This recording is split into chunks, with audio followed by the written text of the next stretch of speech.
Former Minneapolis police officer Derek Chauvin's conviction and lengthy prison sentence in George Floyd's murder could lead to better police hiring and training, law enforcement experts say. It could spur more effort to build trust among officers and communities. And it might have made the public, and future jurors, more receptive to long-standing complaints about police interactions with minorities.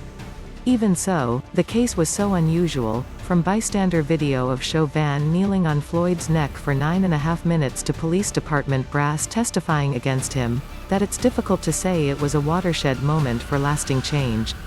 The conviction was critically important, in part, because of how blatant the violence was and because of the way in which the video couldn't allow the lies that police often tell in these situations to dominate the narrative, said Sheila A. Bedi, a professor at Northwestern University's Pritzker School of Law and director of the school's Community Justice and Civil Rights Clinic.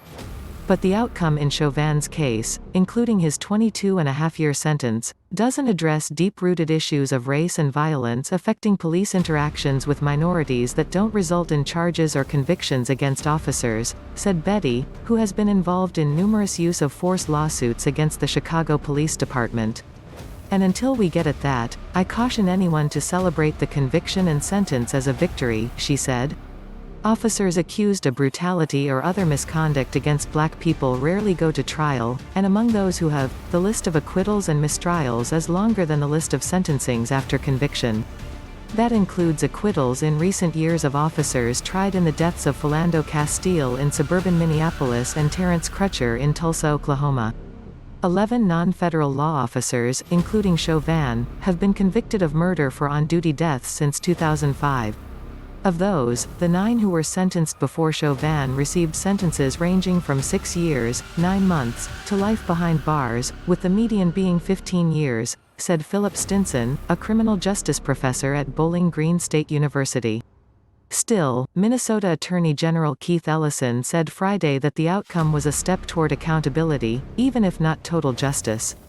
And he urged federal, state and local lawmakers to pass laws to improve policing, saying Chauvin's sentencing was by itself not enough. Chauvin's high-profile case likely led more people to believe that long-standing complaints about police interactions with black people are true, experts said. And that could make jurors less likely to simply believe police versions of events in the future. Extreme cases by their nature open up public awareness, but it doesn't necessarily result in across-the-board reform because the situation was so unique, said former federal prosecutor Jeffrey Cramer, senior managing director of the consulting firm Guidepost Solutions.